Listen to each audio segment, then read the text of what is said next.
Alright, welcome back. Today we are going to add a divider to your drop-down nav in Bootstrap. So we don't even have Bootstrap installed here at the moment, so we're going to install Bootstrap, we're going to add a nav, and then we're going to add a divider to the nav. So it's like one of those little buttons with a drop-down arrow, and you click it, and it looks kind of cool. I actually got a demo of that somewhere. I'll just load that up. Yeah, you can see the demo here, so you just click the button. And then you've got your menu items and a separated link in there. So we're going to be adding that separated link. Well, basically we're going to be adding the whole thing, which is just a drop-down divider. But first we have to add all of the bits around it. I guess we will start off with the HTML, which is a button group. So you've got button group, and then you've got our main button action. And then under there we've got the drop-down menu, which shows when you click it. But if we save that and reload here, it just looks terrible because we don't have any Bootstrap loaded. So we will just copy our Bootstrap scripts. No, Bootstrap scripts. That's another tongue twister. Bootstrap scripts. Man, I say that like 10 times in a row. Good luck. So we can get them from CDN.js or your favorite CDN system to get Bootstrap. And it comes... Well, I should just wrap this so I can see. We have, a white mode. I don't really like white mode, but anyway, that's very bright.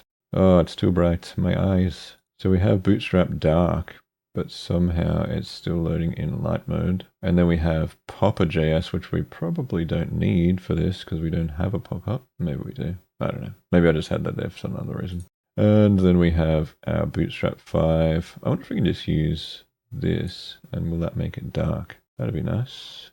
It's Bootstrap Nightshade. I thought that was the Bootstrap Dark, but it's still white for some reason. That's kind of annoying. Can we still change the body to... Why is it white? That's very annoying. White websites kind of annoy me. Fine, I'll leave it white. For now. Alright, does this button work? Yes, it does. Alright, good. We've already added the drop-down divider. That was the revealing item. Oh man. Alright, so here we go. My demo code already had it in there. So we've got our action links, and we can click on them. And then if we wanted to add a divider, it is actually another LI they use as a divider, which is weird. So they've got an LI with a HR class in it, which has class of drop-down divider.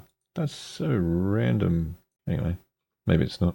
It's not. And then, yes, now we have our drop-down action group with a divider in the middle. So and that's kind of cool because it does go all the way from left to right. So you can have your 3 top items and then a separated link in there. Or you can separate multiple items. Anyway, nice quick one today. Bootstrap, action button, if you still use Bootstrap, and action buttons. That is how you add the whole lot with the drop-down divider. Anyway, thanks for watching, like and subscribe, and I'll see you in the next one.